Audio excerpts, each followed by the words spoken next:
그래서 가장 기본이 되는 것 두 가지가 있습니다.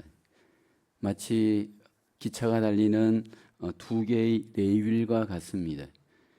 기차에 그 두 레일이 있을 때, 두 개가 있을 때 기차가 통행할 수 있는 것처럼 하나님의 백성들도 이 두 개로 말미암아 하나님과 통행하며 동행하며 교제하며 하나님과 관계를 가질 수 있습니다. 하나는 말씀이고 또 하나는 기도입니다. 하나님은 우리에게 먼저 성경 말씀을 통하여 말씀하시고 또 우리는 기도를 통해 하나님에게 말하게 됩니다. 인생의 후반으로 갈수록 물론 말씀도 우리에게 많이 필요하지만 더 필요한 것이 기도입니다. 왜냐하면 살면 살수록 연약함과 불완전성이 우리에게 나타나기 때문입니다. 오늘 성경 본문은 아브라함이 하나님 앞에 죄악된 소돔과 고모라를 위해서 기도하는 내용입니다. 이 소돔과 고모라는 어떤 곳일까요? 아브라함의 조카 롯이 거하던 도시였습니다. 아브라함과 조카 롯은 함께 가나안 땅에 들어갔죠. 그렇지만 아브라함의 종과 롯의 종들 사이에 땅을 서로 차지하기 위해서 분쟁의 어려움, 위험이 있었습니다. 서로 땅을 분할하여서 결국은 갈라서게 되죠. 그때 아브라함이 먼저 롯에게 선택을 하게 합니다. 내가 좌하면 나는 우하고 내가 우하면 나는 좌하리라. 그때 롯이 먼저 선택한 곳이 어디냐면 바로 오늘 본문에 소개되는 소돔과 고모라 땅입니다. 그렇지만 결국 소돔과 고모라 땅은 하나님의 심판의 대상이 됩니다. 심판당하는 소돔과 고모라 땅을 이제 아브라함은 하나님께 기도하게 됩니다. 이 아브라함의 기도는 우리에게 기도의 좋은 모델이 됩니다. 믿음의 사람들이 이웃을 위해서 어떻게 기도해야 하는가? 아브라함은 우리에게 좋은 샘플을 보여줍니다. 첫 번째로 아브라함의 기도, 이웃을 위하여 중보하였습니다. 아브라함의 기도는 소돔과 고모라의 백성들을 살려 달라는 기도입니다. 그 기도는 단지 인간적인 필요만을 구하는 기도는 아니었습니다. 23절을 보면 하나님의 공의의 실현을 기도하죠. 아브라함이 가까이 나아가 이르되 주께서 의인을 악인과 함께 멸하려 하시나이까. 그러면서 25절에도 다시 한번 이렇게 기도하죠. 주께서 이같이 하사 의인을 악인과 함께 죽이심은 부당하오며 의인과 악인을 같이 하심도 부당하니이다. 세상을 심판하신 이가 정의를 행하실 것이 아니니까. 세상을 심판하시는 하나님은 공의를 따라 마땅히 일하시는 하나님이십니다. 그래서 아브라함은 하나님께서 의로서 소돔과 고모라를 멸망시키는 것에 대해서 반대하지 않습니다. 그렇지만 공의의 하나님께서 의인을 악인과 함께 멸하시지 않는다. 아브라함은 고백을 합니다. 아브라함은 기도할 때 하나님의 의에 호소하며 기도합니다. 하나님의 의가 지금 이 땅을 역사하시도록 하나님께 기도를 드립니다. 우리가 기억해야 할 것은 이 땅, 이 우주는 맹목적 우주가 아닙니다. 하나님께서 다스리시는 이 세상은 도덕적 우주입니다. 하나님께서 이 사회를 그냥 맹목적 사회가 되도록 방임하지 않습니다. 하나님이 허락하신 이 사회는 도덕적 사회로 하나님이 통치하십니다. 하나님께서 그 공의를 통해 도덕적 사회가 이루어지도록 일하시는 방편이 무엇일까요? 역사 속에서, 사회 속에서, 나라 속에서 하나님의 이 공의가 도덕적 질서를 이룰 수 있도록 하나님께서 인간의 양심을 통해 일하시고요, 도덕을 통해 일하시고요, 윤리를 통해 일하시고요, 법을 통해서 일하십니다. 그래서 하나님은 이 세상의 법, 질서를 하나님께서 통해서 이 땅에 공의를 실현하시고 이 땅에 예수를 모르고 하나님을 모르는 통치자들을 통해서도 도덕적 질서, 사회적 질서, 공공의 질서를 하나님은 이루어가며 공의를 나타내십니다. 구약에 보면 하나님께서 전쟁을 통해 많은 나라를 심판하십니다. 이스라엘이 가나안 땅에 들어갔을 때 하나님이 그 가나안 나라들을 전쟁을 통해 진멸하시는 이유가 뭘까요? 하나님의 공의를 이 땅에 드러내시는 증거입니다. 아브라함은 그 하나님 공의를 알기에 그 하나님의 공의를 위해서 기도했습니다. 여기 아브라함이 공의를 위해 기도할 때 의인 50명을 발견한다면 그들을 통해서 하나님의 역사 가운데 하나님의 뜻을 이루어 가시는 것이 합당하지 않습니까? 그들을 보시고 이 땅을 보전하여 주옵소서. 의인 50명을 하나님 앞에 이제 구하며 기도합니다. 그러나 결국 의인 50명을 찾으면 하나님이 용서하겠다 했지만 50명을 찾을 용기가 아브라함에게 없습니다. 그래서 소돔과 고모라에서 아브라함은 그 50명이 점점 줄어들죠. 45명, 40명, 30명, 20명, 마지막으로 10명까지 내려갑니다. 하나님, 의인 10명만 찾는다면 이 땅을 그대로 두시겠습니까? 그러자 하나님께서 아브라함에게 말씀하시죠. 내가 의인 10명으로 말미암아 멸하지 아니하리라. 그러나 결국 그 소돔과 고모라 성에 의인 10명이 없었습니다. 하나님은 공의의 하나님으로 의인을 찾으십니다. 하나님은 지금도 이 땅에 의인을 찾으십니다. 하나님이 찾으시는 의인은 누구일까요? 우리가 말하는 여기서 의인이란 절대 의인을 의미하지는 않습니다. 왜냐하면 인간은 불의한 죄인이기 때문에 절대 의인은 이 세상에 존재하지 않습니다. 로마서 3장 10절에 보면 기록된 바 의인은 없나니 하나도 없으며 선언하시죠. 모든 사람은 절대 죄인입니다. 로마서 3장 23절에 모든 사람이 죄를 범하였음에 하나님의 영광에 이르지 못하더니 라고 합니다. 그러니까 모든 사람들은 전부 절대 죄인이고 절대 하나님의 영광에 이룰 수 없는 부패한 전적인 타락한 존재입니다. 그런데 과연 하나님이 구하는 의인은 누구일까요? 성경에서 분명히 하나님은 의인을 찾고 계시는데 우리의 생각과는 분명히 다른 기준입니다. 우리가 이 땅에서 인생을 살아가면서 가장 우리가 조심해야 될 것은 공정하다, 의롭다 생각하는 스스로의 기준입니다. 제가 얼마 전에 읽은 책 중에 미국의 하버드 대학교 마이클 샌덜이라는 교수가 쓴 공정하다는 착각 책이 있습니다. 저자는 이 책에서 민주주의는 가장 공정하다 주장하지만 그것은 절대적인 착각이다 강조합니다. 민주주의에서 가장 공정하다 여기는 그 보증이 뭘까요? 민주주의는 모든 사람의 능력을 인정하면서 골고루 기회를 준다 주장을 합니다. 회사에서 어떤 사람을 채용할 때 그 사람의 능력을 인정하고 공정한 기회를 주어서 채용한다. 능력 있는 사람을 인정하고 능력 있는 사람을 공정하게 기회를 주는 그 민주주의의 어떤 장점을 강조합니다.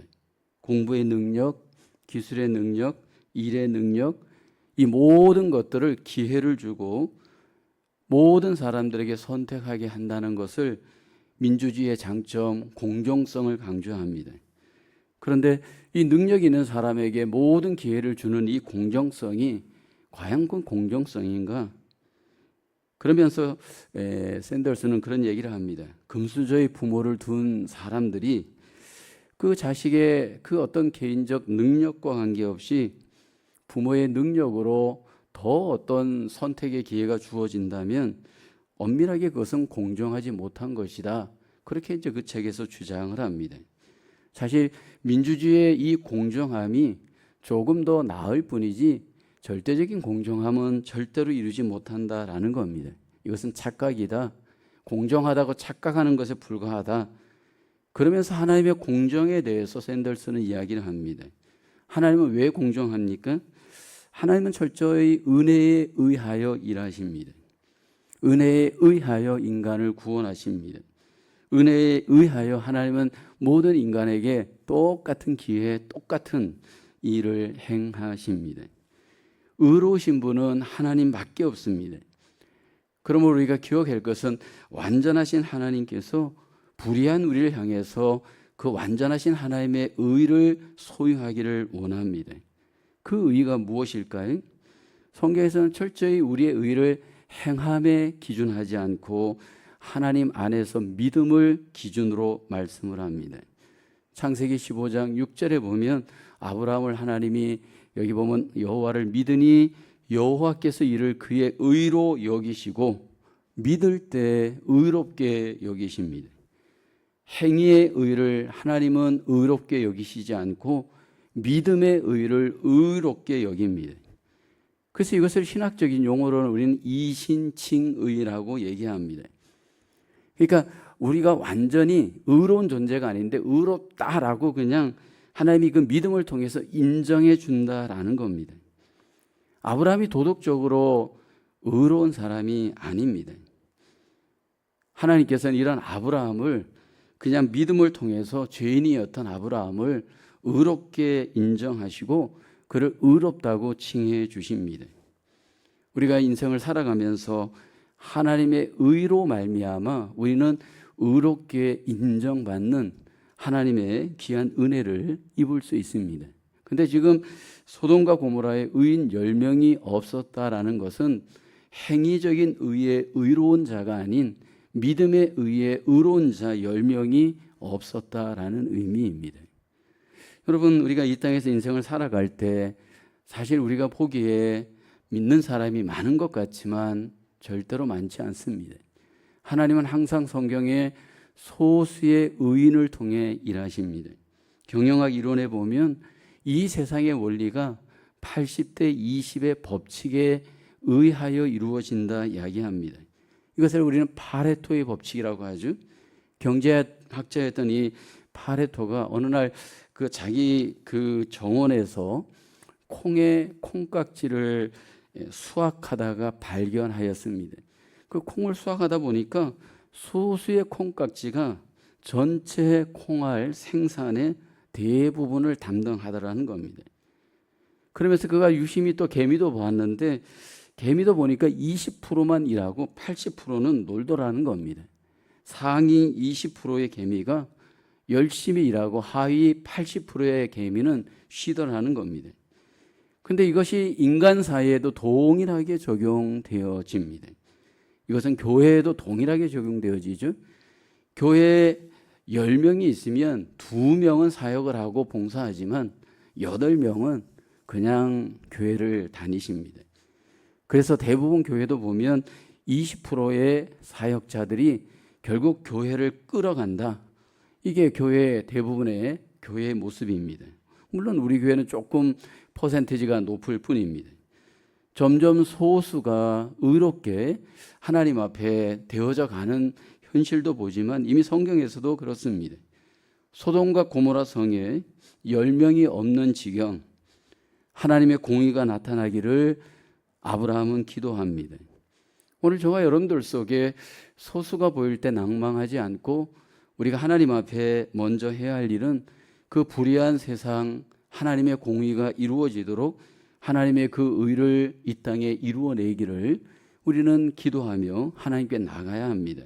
아브라함의 기도는 더하여서 자비를 구하는 기도입니다. 24절 그 성중에 의인 50명이 있을지라도 주께서 그곳을 멸하시고 그 50의인을 위하여 용서하지 아니하시리까.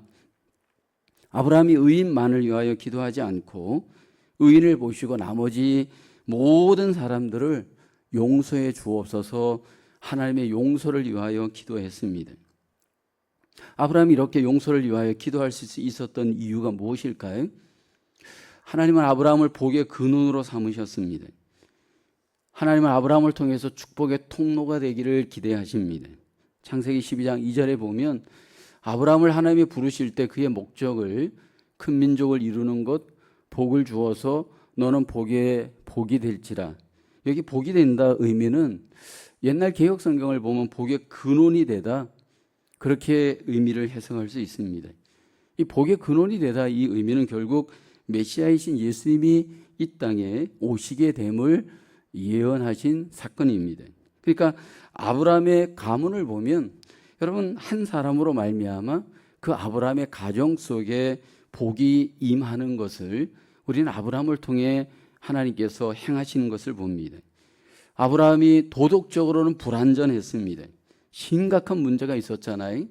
하갈을 택하기도 하고 아내를 누이라고도 하고 이런저런 그의 연약함이 있음에도 하나님은 아브라함을 복의 근원으로 삼기를 원합니다.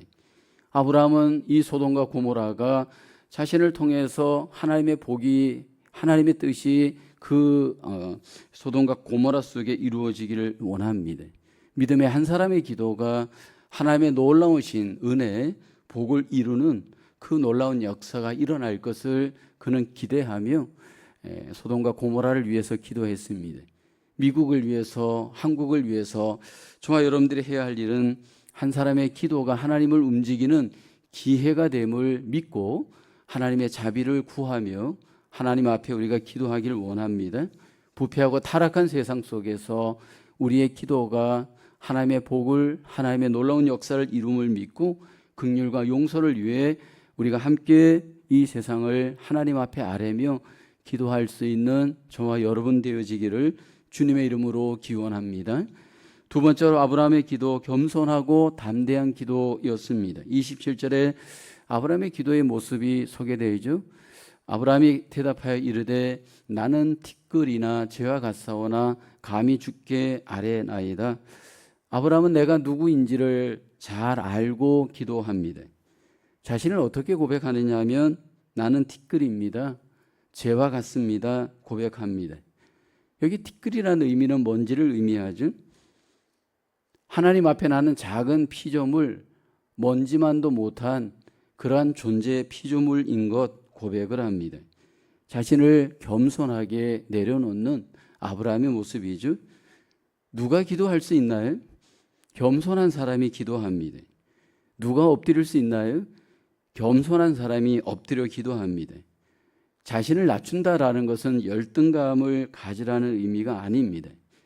열등감이 있는 사람은요, 기도하지 않습니다. 열등감이 있는 사람은 그 안에 어떤 형태로든지 열등감으로 인해서 자기 자신을 자꾸만 내세우려고 합니다. 그런데 정말 겸손한 사람은 하나님 앞에 자신의 한계를 알고 연약함을 알고 기도합니다. 겸손한 사람의 특징은 자기의 약점을 아는 사람이고 그 약점을 하나님 앞에 아랠 줄 아는 사람입니다. 31절에 보면 아브라함이 이렇게 겸손할 뿐만 아니라 한 걸음 더 나아가 기도하죠. 내가 감히 내 주께 아뢰나이다. 여기 아브라함이 하나님 앞에 감히 기도합니다. 담대하게 기도하다 의미이죠. 겸손하게 기도하는 것도 필요하지만 감히의 기도, 담대함의 기도가 필요하죠. 왜요? 하나님의 자녀이기 때문에 그렇습니다. 하나님 앞에 우리가 나아가 기도할 때 겸손하게 하나님 앞에 나를 내려놓고 우리가 기도해야 하지만 담대하게 기도해야 합니다. 우리가 담대하게 기도할 수 있는 이유는 내가 누구인지를, 내 정체성을 알고 있기 때문입니다. 그리스도인이 우리가 하나님 앞에 기도할 때 가장 우리가 회복해야 될 정체성은 무엇일까요? 내가 하나님의 자녀이다라는 겁니다. 하나님이 나의 아버지이시다라는 고백입니다. 이 땅에 오셨던 예수님이 우리에게 기도를 가르칠 때 기도를 방법론적 측면에서, 기술적 측면에서 접근하지 않습니다. 간절하게 구하라, 찾으라, 두드리라 말씀을 하면서 그렇게 누가 기도할 수 있느냐 하면 하나님을 아버지로 믿는 자가 기도할 수 있음을 강조합니다.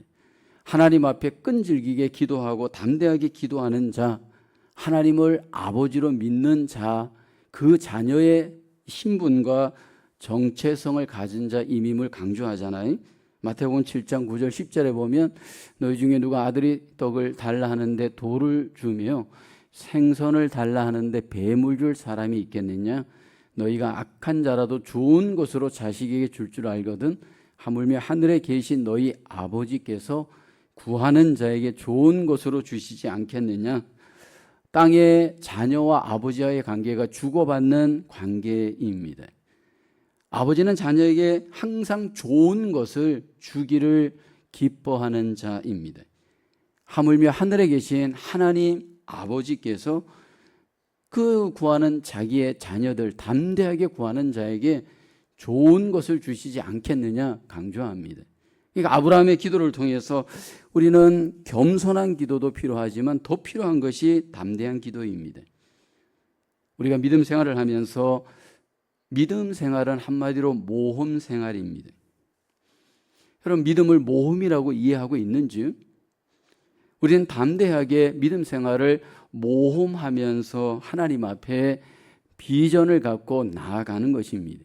그때 한 번도 우리가 살아보지 않았던 인생 앞을 향해서 믿음의 어떤 앞을 향해 도전할 때 무엇보다도 중요한 것은 담대함이 아닐까요? 아브라함도 그렇고 우리도 그렇고 우리의 이 삶 속에서 어떤 삶의 정황이 찾아올 때 마음의 담대함을 갖고 아버지 앞에 자녀로서 기도하며 나아가는 자리가 기도의 자리입니다. 자신을 넘어서 이웃에 대해서 우리가 담대하게 구할 수 있어야 되고요. 모든 삶의 불완전성에 대해서 담대하게 하나님을 신뢰하면서 우리가 기도해야 할 줄로 믿습니다. 믿음 생활을 하면서 나는 아버지를 정말 절대적으로 믿고 있는가? 그리고 그 아버지께서 내 기도에 분명히 함께해 주시는 것을 나는 정말 내 안에서 소망하고 있는가? 저와 여러분들이 전적인 하나님의 은혜로 말미암아 하나님과 나와의 관계가 아버지와 자녀의 관계라고 한다면 여러분, 믿음을 갖고 신뢰를 갖고 담대하게 겸손하게 기도하며 하나님 앞에 나아갈 수 있는 우리 모두의 삶이 적용될 수 있기를 주님의 이름으로 축원합니다. 세 번째로 아브라함의 기도, 하나님께서 응답하시는 기도였습니다. 이 아브라함의 기도는 결국 응답이 되었습니다. 그러나 이 응답은 부분적 응답입니다. 소돔과 고모라는 심판을 당하고 하나님께서 이 아브라함의 기도를 듣고 롯의 가정을 심판당하는 소돔과 고모라 성에서 구원하십니다. 롯의 가정이 어떻게 구원받을 수 있었는가? 하나님의 응답 때문입니다. 창세기 19장 29절에 보면 하나님이 그 지역의 성을 멸하실 때 곧 롯이 거주하는 성을 엎으실 때에 하나님이 아브라함을 생각하사 롯을 그 엎으시는 중에서 내보내셨더라. 여기 하나님이 아브라함을 생각하사라고 말씀을 합니다. 하나님이 무엇을 생각하였을까요? 아브라함이 소돔과 고모라를 위하여 기도한 것을 생각하신 것입니다. 하나님은 우리의 기도를 생각하시고 기억하십니다. 우리가 기억해야 될 것은 하나님께서 우리의 기도에 대해서 귀 기울이고 계시고 한 걸음 더 나아가 그 기도를 때를 따라 응답을 분명하게 때를 따라 해 주십니다. 야고보서 5장 16절에 보면 이렇게 우리에게 약속하잖아요. 의인의 간구는 역사하는 힘이 큼이니라. 이 의인의 간구, 믿음의 사람들의 기도를 하나님께서 때를 따라 응답하실 때 즉각적으로 응답하시기도 하고요. 때로는 늦게도 응답하시고요. 하나님의 다양한 시간을 따라 우리에게 반드시 응답을 하십니다. 그래서 우리가 이 땅에서 어떤 여러 가지 문제를 놓고 우리가 기도해야 할 이유는 하나님의 은혜의 응답이 있기 때문입니다. 특별히 우리가 이 땅을 바라보면서 항상 우리가 기도해야 될 명확한 주제가 있죠. 리더를 위해서 우리는 기도해야 합니다. 이 땅에, 이 세상에, 이 불완전한 세상에 이 리더들을 하나님께 구하며 기도해야 합니다. 디모데전서 2장 1절 2절을 보면 그러므로 내가 첫째로 권하노니 모든 사람을 위하여 간구와 기도와 도고와 감사를 하되 임금들과 높은 지위에 있는 모든 사람을 위하여 하라. 이는 우리가 모든 경건과 단정함으로 고요하고 평안한 생활을 하려 함이라. 우리가 이 세상 사회 위하여 기도할 때 지도자들을 위하여 기도해야 할 두 가지 이유를 바울은 우리에게 강조하죠. 경건함과 여기 보면 단정함을 위해서 평안한 생활을 위해서 기도하라 강조를 하고 있습니다. 먼저 우리가 이 사회의 어떤 리더들을 위해서 기도해야 할 이유는 바로 경건을 위해서 기도해야 합니다. 하나님과의 관계에서 쓰는 단어가 경건이잖아요. 우리가 어떻게 하면 경건한 생활을 잘할 수 있나요? 리더들이 사회를 잘 다스려야 경건한 생활을 잘할 수 있습니다. 또 단정한 생활을 위해서 기도하라고 하잖아요. 단정한 생활이란 사람과의 관계에서 질서 있는 삶의 모습입니다. 만약 리더들이 잘못하여서 사회가 불안하면, 그래서 그 안전이 깨어진다면 우리의 신앙생활, 교회생활도 여러분 단정하게 행할 수가 없습니다. 우리는 하나님 앞에 이렇게 모든 문제를 기도로 해결할 수 있는 우리 속에 영성이 회복되어야 됩니다. 교회 속의 리더가 먼저 기도해야 되고 우리 한 사람 한 사람이 기도해야 할 이유가 바로 여기에 있습니다. 믿음의 한 사람의 기도를 하나님께서 때를 따라 우리에게 은혜와 응답으로 분명히 함께 하십니다. 요즘 우리가 함께 묵상하는 시편, 매일 성경을 여러분들 묵상하시면서 무엇을 여러분 느끼시나요? 다윗은 기도의 사람이었습니다. 근데 다윗이 기도할 때를 보면 대부분 왕이 되기 이전 기도가 대부분입니다. 근데 여러분, 다윗은 그 영혼으로 기도하죠. 매일 영혼으로 기도하면서 평생을 기도하기로 고백하고 소원을 합니다. 그렇게 다윗이 왕이 되기 이전 고난 속에서 영혼으로 날마다 기도할 때 하나님께서 그 다윗 속에 어떻게 응답하셨나요? 어떻게 역사하셨나요? 사실 인간적 정황으로 보면 다윗은 그 객관적 정황을 극복할 수 없는 절대적 환경이었습니다. 그를 도울 사람이 없었습니다. 그런데 하나님이 그를 도우셨고 원수로 인하여서 어두운 그의 모든 삶이 빛의 삶으로, 승리의 삶으로 하나님이 변화시키잖아요.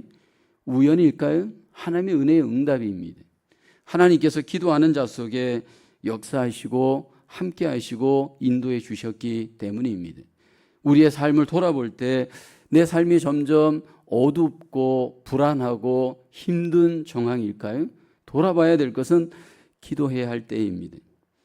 우리가 이 사회를 보고 또 때로는 우리의 가정을 보고 교회를 들여다볼 때 인간적 해결이 보이지 않는 어두움들이 보일 수가 있습니다. 요즘 사회를 보면 사람들, 또 모든 정치 또는 모든 일들을 보면 방향을 못 잡고 헤매는 경우가 많이 있지 않나요? 요즘 교회를 보아도, 저도 어저께 지방에 송년회 모임을 다녀왔는데 방향성을 못 잡는 목회자들, 방향을 못 잡는 교회들이 많이 있습니다. 왜일까요? 왜 우리가 방향을 못 잡을까요? 왜 방향이 안 보일까요? 여러분, 마음의 방향, 삶의 방향을 못 잡는다라는 것은 그만큼 내 안에 하나님과의 관계에 있어서 무언가 중심이 문제가 있기 때문이에요. 자꾸 마음이 불안해지는 이유, 그로 인해서 삶이 자꾸만 어둡게만 보이는 이유, 우리 안에 마음에 무언가 밸런스가 무너져 있는 이유입니다. 여러분, 기도하는 사람은 헤매지 않고 방황하지 않고 하나님의 방향을 향해서 올곧게 갈 수가 있습니다. 교회가 기도하는 교회는요, 하나님을 향해서 올곧게 갈 수가 있습니다. 방황하는 교회, 방황하는 가정, 방황하는 영혼은 결국은 마음을 못 잡기 때문에 그렇습니다. 마음을 못 잡는 이유는 기도하지 않기 때문일 수 있습니다. 아브라함은 소돔과 고모라를 품고 기도하였습니다. 먼저 우리가 약한 이웃, 어려운 이웃, 문제 있는 이웃, 아니 교회를 위해서 품고 우리가 기도하길 원합니다. 기도할 때 먼저 우리에게 필요한 것은 겸손하게, 담대하게 하나님 앞에 기도하기를 원합니다. 기도할 때 하나님의 공의를 위해서 하나님의 자비와 하나님의 긍휼을 호소하며 우리가 기도하기를 원합니다. 그리고 우리에게 정말 필요한 것은 하나님의 응답하심에 대한 절대 확신입니다. 때를 따라 반드시 하나님이 우리의 기도 속에 은혜와 응답해 주심을 믿고 우리가 포기하지 않고 기도하며 하나님 앞에 나아갈 수 있기를 소원합니다. 아브라함의 기도가 우리의 기도로 되어져 하나님을 경험하시는 믿음과 승리가 우리 속에 적용되기를 주의 이름으로 축원합니다. 기도합니다. 하나님, 이 시간도 함께 말씀을 통해 하나님 앞에 우리가 어떤 기도, 어떻게 기도해야 할지를 함께 묵상케 하심을 감사합니다. 어려운 이웃, 이 불의한 세상, 힘든 모든 문제를 놓고 더욱 기도할 수 있는 기도자 되게 하여 주시옵소서. 하나님, 하나님의 그 공의와 자비를 저희가 바라보며 하나님 앞에 더욱더 그 모든 것들이 우리 속에 적용되어지기를 함께 우리가 기도하는 저희들 되게 하여 주시옵소서. 어떤 지경에서이든 확신을 갖고 응답의 약속을 믿고 깨어서 기도하며 하나님의 은혜와 응답을 경험하게 하여 주시옵소서. 연말 연시를 맞아서 흔들리고 방향을 못 잡고 있는 우리의 마음, 우리의 삶을 만약 하나님 우리가 소유하고 있다면 하나님 앞에 모든 것을 내려놓고 믿고 기도함으로 우리의 마음과 삶이 하나님 앞에 회복되어지도록 저희를 인도하여 주시옵소서. 예수님의 이름으로 기도하옵나이다. 아멘.